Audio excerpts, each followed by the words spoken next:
Wesh YouTube, comment vas-tu? Moi je suis absolument ravie puisque c'est la deuxième fois que je tourne cette vidéo puisque mon micro n'était pas branché. Au top. Bref, donc naturellement j'ai pas refilmé la vidéo dans la foulée parce que j'avais un seum monstrueux et que du coup j'avais pas du tout envie en fait. Mais c'est pas grave, on se reprend et aujourd'hui on filme cette vidéo. D'avant, là mes lectures de pavés, si tu n'as pas vu ma dernière vidéo, c'est une pile à lire composée de grosses pavasses que j'ai entamée. Mais du coup ça c'était les lectures d'avant. Bref, aujourd'hui je vais donc te parler de La musique d'une vie, de La tempête, de Graines de sorcière, de Jeanne d'Arc, du sacrifice de l'épouvanteur et du premier tome de Steam Sailors. Et on commence tout de suite. Tout d'abord, je te parle donc de La musique d'une vie d'Andrei Makin, édité chez Seuil, je pense dans leur collection Point, mais je crois que c'est les éditions Seuil. C'est un tout petit livre que j'avais dans ma bibliothèque depuis un moment, mais qui me tentait sans réellement me tenter. En fait, je savais que j'allais globalement l'apprécier. Maintenant, je m'attendais à ce que ce soit un récit assez lourd et j'avais juste pas spécialement envie. Et j'ai lu Le joueur d'échecs de Stefan Zweig il n'y a pas très longtemps. Et pour moi, c'était un peu, tu vois, la même vibe de livre. La rencontre avec un personnage qui va nous raconter une vie assez atypique, de manière et approfondie et condensée. Bref, je sais pas trop comment te le décrire, mais je me suis lancée, du coup. Ce livre, il commence dans une gare, paumée au milieu de la Russie, avec un personnage qui attend un train qui semble ne jamais venir, et qui du coup observe cette espèce de salle d'attente qui est remplie de monde et qui pourtant semble totalement vide d'humanité. Et alors qu'il se détache un peu de ce tableau étrange qui se présente à lui, il se met à réfléchir et à se questionner sur l'homme et sur l'homme russe. Parce qu'en regardant cette masse, cette espèce d'amas de corps comme ça qui attendent, qui sont dans cet état de latence, où en fait on ne voit que l'ensemble et pas du tout l'individu, il commence du coup toute une réflexion sur pourquoi est-ce que ils ont cette docilité, pourquoi est-ce qu'ils ont cette capacité d'acceptation des choses comme ça sans broncher, dont clairement c'est Train qui n'arrive pas en fait. De là, il va décider de prendre du recul, de s'éloigner physiquement de ce qu'il est en train de voir parce que ça l'horripile en fait presque, et il tombe dans une pièce qui est quasiment dans le noir et dans laquelle un vieux monsieur est en train de jouer du piano. Et ce vieux monsieur va lui raconter sa vie, puisqu'il a une vie et à la fois très singulière et marquée par les pressions politiques et les guerres comme tant d'autres. Et cet homme, c'est Alexei Berg, qui lui raconte que jeune, en fait, il était pianiste et la veille d'un grand concert pour lui, je sais pas si c'est le premier ou du moins un concert très important, il a été contraint de fuir. C'était pendant les purges de Staline, ses parents se sont fait arrêter et lui n'avait d'autre choix que de fuir. Il part donc, il abandonne sa vie, il abandonne son identité. Et c'est ensuite la suite de cette vie qui n'est plus la sienne, qui n'est plus celle de la personne dont il vole l'identité. C'est l'histoire ensuite de cette survie, quoi, globalement. C'est un très bon livre, hein. Je pense que ça n'est pas à prouver. J'ai globalement trouvé exactement ce que j'attendais, en fait, en me lançant dans cette lecture. J'ai beaucoup aimé toute la première partie, un peu réflexion, du coup, je t'ai dit, de notre personnage pseudo-principal, mais du premier personnage qui est dans cette gare. J'ai trouvé que son regard sur la société était extrêmement intéressant. Je te dis, j'ai beaucoup aimé globalement cette histoire. C'est une histoire sur la vie, sur le destin, sur la manière dont oui ou non on peut avoir réellement un choix face à l'histoire avec un grand H. Évidemment sur l'identité, hein, parce que tu te doutes que cet homme qui va prendre l'identité d'un autre pour survivre se retrouve dans un flou identitaire assez particulier. J'ai pas été autant emballée que je ne l'ai été avec Le joueur d'échecs de Stefan Zweig, mais voilà, ça c'est très personnel. Toujours est-il que c'était une bonne lecture que je conseillerais extrêmement facilement à quasi n'importe qui. Je sais que moi c'est pas un livre qui me marquera, pour autant c'est un très beau moment. Ensuite, j'ai lu La tempête de Shakespeare, la pièce de théâtre. Alors, je l'ai lu en format, numérique. Et je n'ai pas noté ni le traducteur, ni l'édition, donc my bad. Et j'ai lu cette pièce pour le livre que j'ai lu par la suite, parce que tu vas le voir, il y a un très gros lien.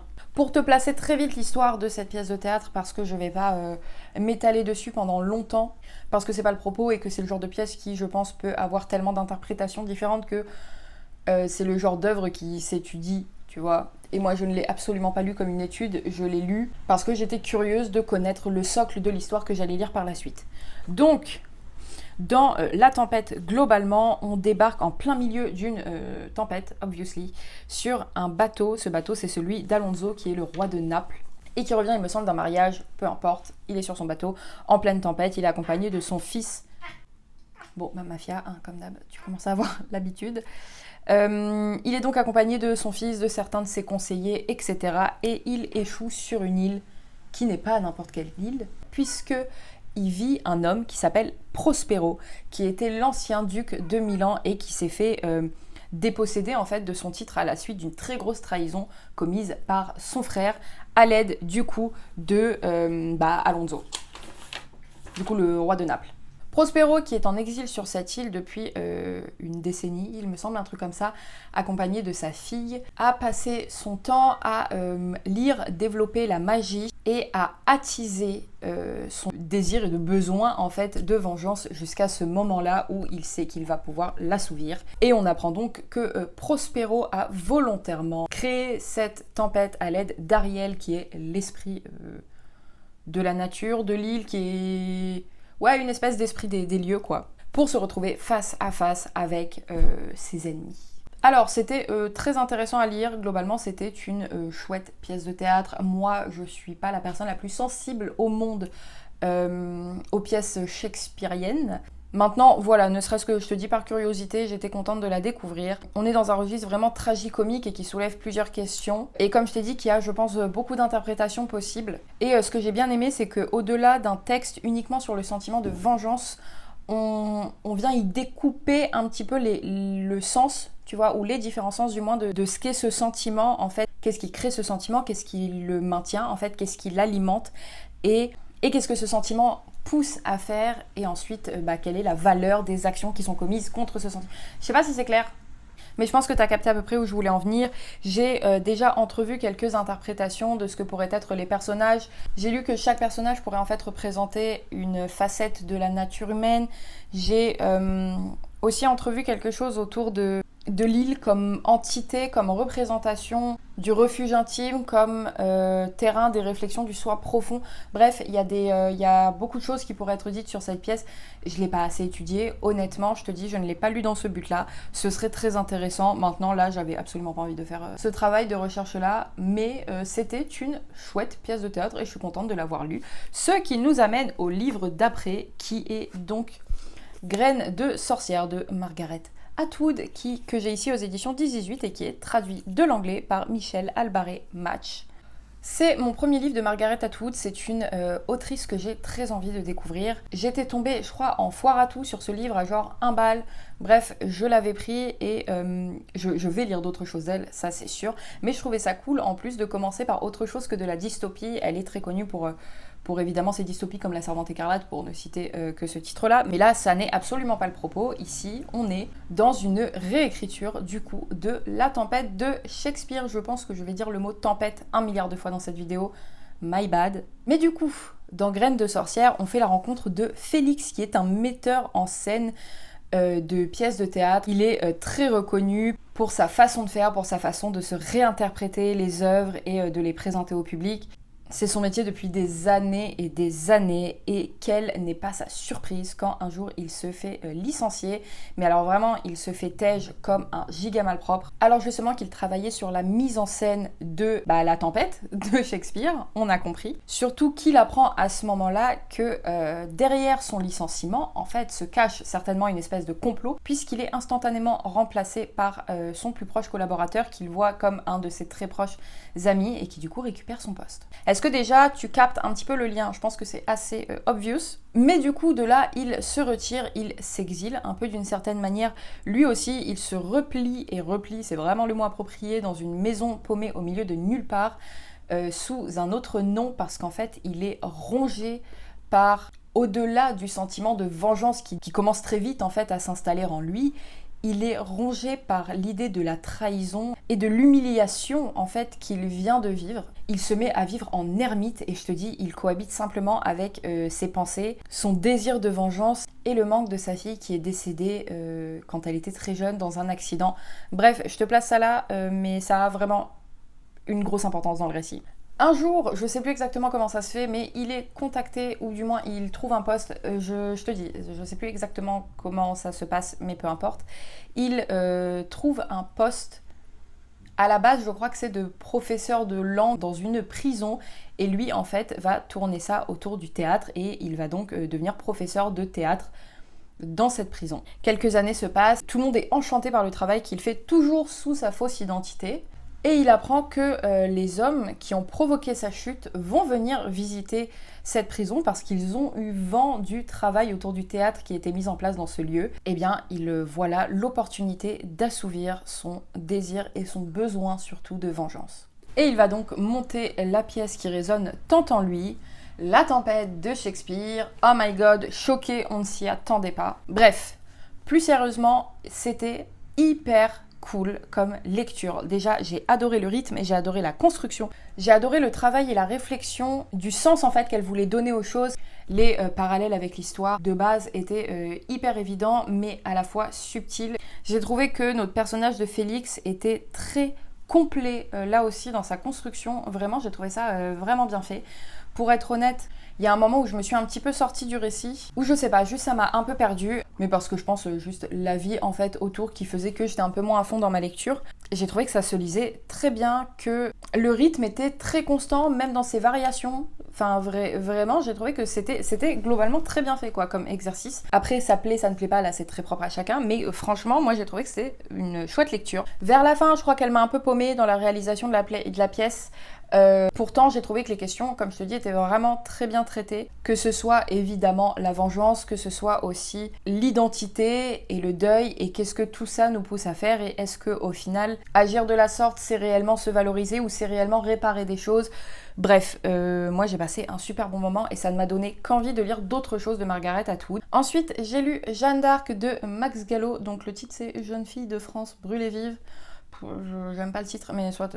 J'avais très envie là aussi de lire du Max Gallo depuis un moment, même si ça me faisait un peu peur. Je crois que le côté historien me faisait un peu peur. Et globalement, j'avais raison d'avoir peur. Et j'avais celui-ci sous la main, d'autant plus qu'il n'est pas très gros. Donc je me suis dit, parfait pour commencer. En plus de ça, je ne connais pas grand-chose à l'histoire de Jeanne d'Arc, si ce n'est globalement ce qu'on a appris à l'école, quoi. Mais l'école, ça date. Mais donc, je me suis lancée et cette histoire, elle commence avec un chevalier de 15 ans qui se sort complètement traumatisé de son premier combat face aux Anglais qui ont massacré les soldats français. Il arrive donc à sortir de ce champ de bataille et il trouve refuge dans un petit village chez une famille qui l'héberge juste le temps de soigner ses plaies.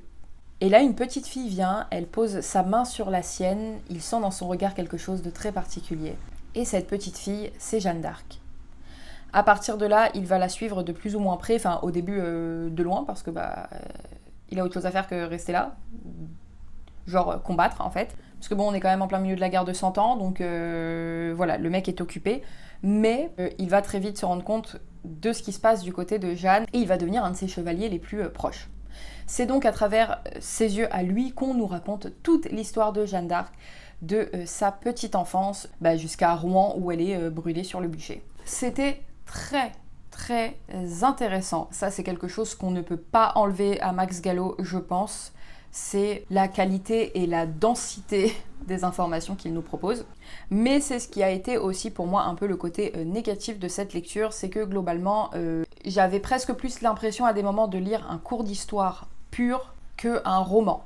Tout est extrêmement précis, mais précis à un point où moi à des moments je survolais un peu parce que ça me sortait complètement de mon histoire. Tu as à chaque fois des paragraphes dès que Jeanne arrive dans un duché ou peu importe pour expliquer que voilà, alors ça c'était le duché de tel noble qui était en fait le fils de la seconde épouse de tel machin, de tel truc. Encore une fois, c'est très intéressant. C'est juste que moi, ça m'a sorti de ma lecture et je ne m'attendais pas à autant d'informations. Pour autant, voilà, j'ai aussi trouvé ce que je cherchais, c'est-à-dire lire un roman historique, en savoir plus. J'ai lu un roman historique qui m'a d'ailleurs pas mal attristée et pas mal révoltée. Il y a plein de choses que j'ai trouvées très très dures. J'ai toujours envie de lire d'autres choses de Max Gallo, mais là déjà j'ai commencé par celui-là et c'était déjà pas mal. Ensuite, j'ai lu / écouté en livre audio, du coup, le premier tome de la trilogie Steam Sailors. Il me semble que c'est une trilogie, et peut-être que je dis une connerie, je sais pas. Bref, qui s'appelle L'Héliotrope et qui est écrit par E.S. Green et édité chez Gulfstream, éditeur. Et comme je t'ai dit, j'aime écouter des livres audio que de moi-même je ne lirai pas. Alors pas que je lirai pas parce que ça ne m'intéresse pas, sinon je ne les écouterai pas. J'aime bien quand on me raconte une histoire qu'il y ait un côté un peu régressif, donc un truc soit jeunesse, soit adolescent. Et je me suis lancée donc dans ce team Sailors et franchement c'était très sympa. Notre histoire prend place 4 siècles après ce qu'on appelle la Grande Fracture. En fait, dans cet univers, il y a le bas et le haut monde. Donc le bas qui est sur le sol et le haut monde qui est dans les airs.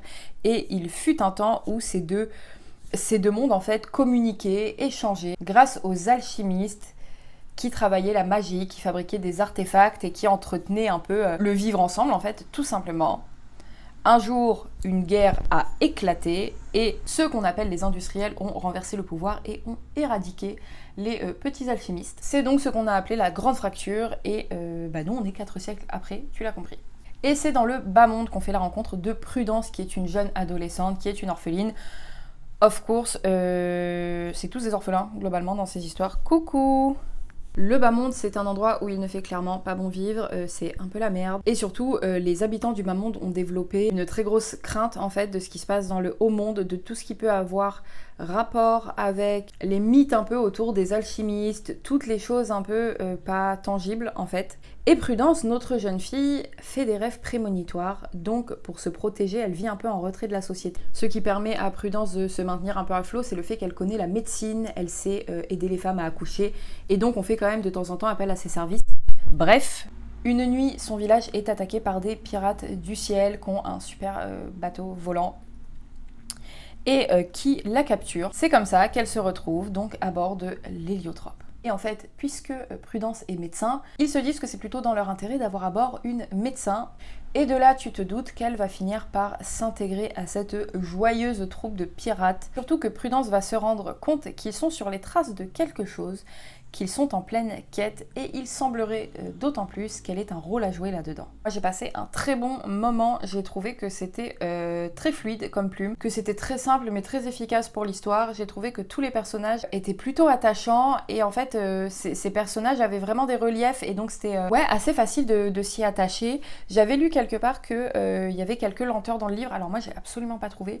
Est-ce que c'est parce que je l'ai écouté et pas lu? Je sais pas, mais moi j'ai trouvé au contraire que ces moments-là, c'est pas qu'il ne s'y passait rien, c'est juste que c'était des moments où leur lien se créait entre Prudence et l'équipage, où leur relation se consolidait, et en fait ils étaient hyper importants au reste du déroulement. Parce que le lien qu'elle crée avec ces pirates, c'est 50% pour moi de ce qui se passe dans le livre, et moi c'est ce qui a fait que j'ai été attachée au personnage et que j'ai honnêtement envie de lire la suite. Je vais peut-être pas m'y lancer tout de suite parce que là j'ai commencé la lecture audio de Magic Charlie.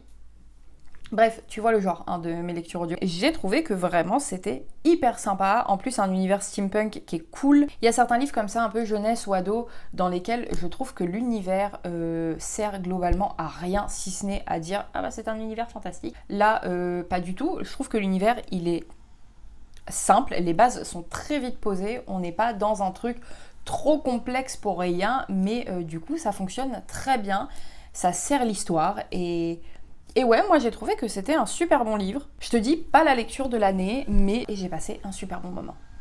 Pour finir rapidement, j'ai lu du coup Le Sacrifice de l'Épouvanteur, qui est le 6e tome de la saga de l'Épouvanteur de Joseph Delaney, édité chez Bayard Jeunesse et traduit par Marie-Hélène Delval. C'est un 6e tome. Voilà, donc je vais pas épiloguer dessus pendant 10 minutes. J'en ai déjà parlé plusieurs fois ici, mais tu ne l'as peut-être pas vu. La saga de l'Épouvanteur, c'est ma Madeleine de Proust. Vraiment, ça et Harry Potter, ce sont les 2 sagas jeunesse que je lisais, que je relisais. Et j'ai commencé à relire celle-ci il y a un peu plus d'1 an, je dirais peut-être 2 ans maintenant, où chaque automne-hiver, je me lis 2 tomes que je glisse un peu entre mes autres lectures. C'est vraiment purement une lecture sentimentale, en fait, pour moi. Globalement, si tu ne sais pas de quoi ça parle d'un monde d'antan, où il y a des créatures fantastiques, genre des gobelins, des sorcières, des fantômes, qui viennent parfois perturber la tranquillité des habitants des différents comtés. Et Il y a des personnes qui sont en mesure de voir ces créatures, les appréhender et donc de les combattre. Ces gens-là sont les épouvanteurs. Et pour être épouvanteur, il faut être le 7e fils d'un 7e fils, ce qui est le cas de notre personnage principal, Tom Ward. Et dans le premier tome, donc, Tom part pour le début de son apprentissage en tant qu'épouvanteur auprès de John Gregory, qui est notre épouvanteur principal, enfin notre maître épouvanteur. Bref, c'est un 6e tome, donc je vais pas t'en dire des masses, si ce n'est que c'était pas le meilleur tome, c'était pas non plus le moins bon. J'ai trouvé que il se passait à la fois pas grand chose et à la fois il changeait un peu des autres, donc ça c'est cool. C'est vrai qu'avec un regard plus adulte, je vois les défauts de cette saga. Je comprends les gens qui se plaignent de certaines répétitions, de certains traits de caractère, de certains peut-être manques de recul des personnages. Oui, c'est vrai, c'est absolument pas une saga parfaite. Pour autant, je t'ai dit, Madeleine de Proust, voilà, automne-hiver, quand j'ai des petits coups un peu de down et que je veux me réfugier un peu dans une lecture doudou. Alors doudou, ça se veut un petit peu horrifique et moi qui suis une giga flippette, ça marche sur moi. Mais bon, je suis pas terrifiée non plus, hein, je veux dire, c'est quand même pour gosses quoi à la base, donc ça va. Mais ouais, toujours plaisant, même si j'en vois les défauts. Mais bon, j'aime cette saga. Voilà, t'as compris, c'est sentimental, je ne suis pas objective, c'est pas grave. On a fait le tour du coup de ces petites lectures. C'était un update qui avait pas vraiment de sens. On est passé un peu du coq à l'âne, mais bon, là je suis en plein dans ma lecture de l'Allée du Roi de Françoise Chandernagor. Moi qui voulais de la pavasse, on est dans de la pavasse. N'hésite pas à me dire si tu as lu un de ces livres, si tu les as oui ou non appréciés. N'hésite pas aussi à me dire ce que toi tu es en train de lire en ce moment, parce que c'est toujours quelque chose qui m'intéresse d'ajouter des livres à ma wishlist. J'espère que cette vidéo t'a plu. Merci d'avoir passé ce petit moment en ma compagnie et d'ici la prochaine fois, prends soin de toi.